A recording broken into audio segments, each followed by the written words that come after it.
Welcome to Watches with Dennis, and today I am reviewing the IWC Portuguese Hand-Wound, reference IW545404. This watch is from my personal collection. It was purchased used, and I've owned it approximately 1 week at this point. The IWC Portuguese dates back to the 1930s. Back then, the International Watch Company, as IWC was known in those days, received a request from some of their Portuguese clients for a wristwatch with the accuracy of a pocket watch. And in those days, the only way to achieve that was to actually use a pocket watch movement. The end result for those times was a massive watch, which was not financially successful. However, IWC has always felt a strong identity to the Portuguese and has continued to release new versions in the line. This particular iteration ran from approximately 2010 to 2014, I believe. So let's take some measurements. The watch diameter is 44 millimeters. The lug-to-lug is 51.8 millimeters. Watch thickness is 10.2 millimeters, and the lug-to-lug is 22 millimeters. This watch offers 30 meters of water resistance. This watch features a matte black dial with a silver metallic subdial at the 6 o'clock position, which features the small seconds. The steel hands shine across the dial, and given the small bezel size, almost the full watch diameter is occupied by the dial. Railroad minute tracks run along the exterior circle of the dial, and the minute hand is long enough to actually touch into that railroad track. The hour and minute hand are both leaf-shaped. There is no lume on this watch. The silver subdial features concentric guilloche circle patterns and a baton seconds hand. You can see that there's a small splash of color with the Arabic 60 seconds indicator in red, and then the other indicators every 10 seconds are all in black, as are the rest of the markings on the subdial. The Arabic hour markers on the main dial are in an Art Deco style and are of the same stainless steel coloration as the hour and minute hands. You can see beneath the 12 o'clock marker the IWC Schaffhausen branding, and then the rest of the dial is very staid until we get down to the bottom where you can see Swiss made flanking the 6 o'clock position. The watch case itself is stainless steel, and the dial is protected by a domed sapphire crystal. There is AR coating on the domed sapphire crystal, notably an external coating, and I will have more to say on that later. The watch features an interesting mix of both brushed and polished surfaces, such as the bezel being polished and the sides of the case here being brushed. The lugs of the watch do curve downward to hug the wrist. The watch features a relatively small crown at the 3 o'clock position. You can see some IWC branding on that crown. The crown itself has 2 positions. In position 0, this is not a screw down crown, the watch can be wound. And then if you pull the crown out, you pop the watch into position 1. The watch does feature hacking, and you are able to set the time accordingly. Push the crown back in, and the seconds will start to run once more. The watch does come on an alligator strap by default. It uses a relatively simple pin and buckle system to affix it to your wrist. The buckle itself has IWC branding on it. You can see that in the upper right-hand corner, and also has a mix of mostly brushed but some polished beveling as well. Flipping the watch over, you can see a sapphire crystal is used to provide a display case back.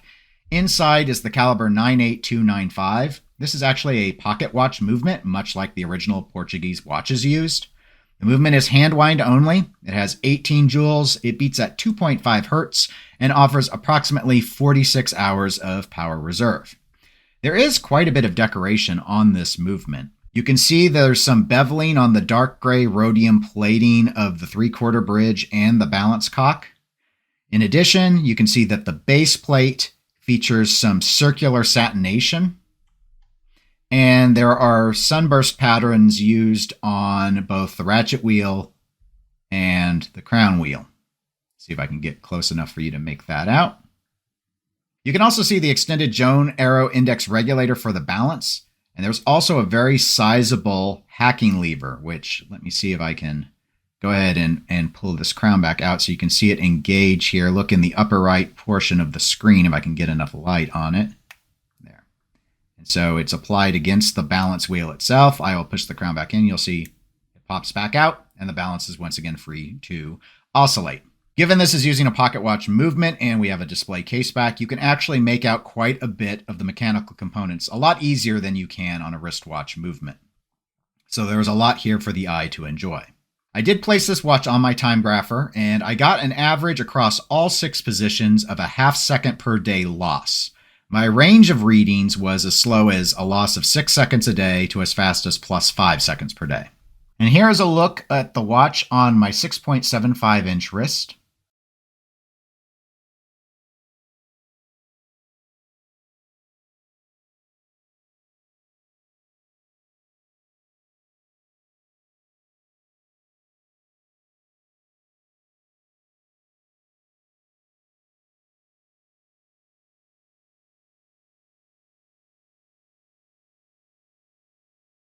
And here's some footage of the watch on my wrist, but in some outdoor natural lighting.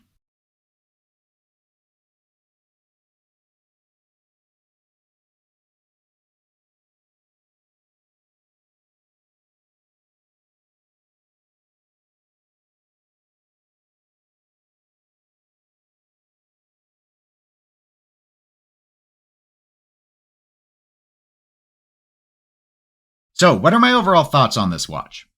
I'd say positively, it's reasonably accurate, thin enough that it can be a practical dress watch, and it's got an easy to read dial, and I think it's pretty good looking. The negatives, I would say, are the external AR coating. It's easy to scratch. The crown is small and hard to grip, and the size is not going to be for everyone. So, if you're interested in this sort of line of watches, this particular iteration of the Portuguese is no longer made. The current line is called the Portugueser, and there are dial layouts that are very similar to this. The current runs are automatic watches, though not hand-wind onlys, and they are also a little bit smaller in terms of diameter. The modern iteration is currently running with an MSRP of approximately $7,450 US. In terms of this model, the used pricing has quite a big range. I'd say this particular reference generally exists in the $4,000 to $6,000 space. Other designs are somewhat more pricey, especially if they involve gold in some of the handwork and such on the dial. This is a big watch. People with small wrists are probably going to be put off by it. As a dress watch, even with today's modern audience preferring larger watches than they did back when the Portuguese was first created, this is still way outside the norm by several millimeters for a dress watch. But one needs to remember that the Portuguese is meant to wear large. Thankfully, the thinness of the watch and the domed crystal shape allow it to easily slide under a cuff. So, due to its size and the simplicity of the watch itself, it's very easy to read. And so, if you want something where you can quickly discern the time, this is a watch for you. It also has a really nice accuracy level that I think is reasonable that one would expect from a luxury brand at this price point. My biggest issues, though, with the watch aren't the size. It's actually the crown and the AR coating. The watch itself winds smoothly, but I find the crown difficult and somewhat painful to grip. And I believe it comes down to the fact that it's a relatively small crown size versus the size of the movement itself. And the texture of the crown really digs into my fingers. It's almost like they were more concerned with offering some purchase for one's nails to grip the crown rather than how I like to wind, which is just using the pads of my digits. What I've found is actually easier for me to take a cloth like a microfiber cloth or use the end of my shirt to provide a little bit of cushion and then just wind the watch. But obviously taking steps like that is annoying. And since this is a hand wind only model, I have to wind it a lot. The other aspect is the AR coating. I have never been a fan of external AR coating. And when I got this watch, which as I will note as a reminder from the start of the video, I bought it used, I was examining the watch under detail in my loupe, and I saw at first what I thought were very faint scratches on the dial, which itself would be very unusual unless somehow the hands had actually dug into the dial and damaged it.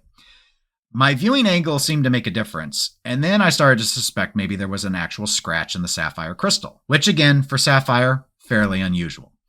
Then I read up that IWC likes to put AR coating on the external side of the crystal. And I also read that their old formula was very scratch prone. My understanding, and I've not confirmed this, is IWC made some changes around 2016 where the AR coating is not quite so easily scratched as it is on these older model watches. Incidentally, the documentation that came with this watch seems to suggest it was built in 2010. Regardless, this explained the situation. Without a loop, it's not particularly detectable, but like I've noted before with watch brands like Omega, I totally fail to understand why you take something as hard as sapphire and then coat it with something weak on the side that can get exposed to abuse. Overall, I think this watch is ideal for two different types of people, both of whom are trying to find a dress watch. One would be, and this would be my scenario, where you're looking for something that's a bit more of a statement piece. And so in this case, obviously the watch design is very conservative, but the size is the statement, and that's what I find interesting about the watch. Alternatively, if you have a very large wrist and you find that dress watches just wear too small for your comfort, take a look at the Portuguese line. This might actually meet your needs. If you like both of those ideas, but you're really put off by having to deal with a hand-wind watch, I would suggest actually looking at some of the other watches, particularly the watches in the new Portugueser line, which are automatic. Thank you for watching this review video. If you enjoyed the video, please give it a like as it helps the channel out. Subscribe if you'd like to be automatically notified when I release new videos. Thank you for watching and have a great day.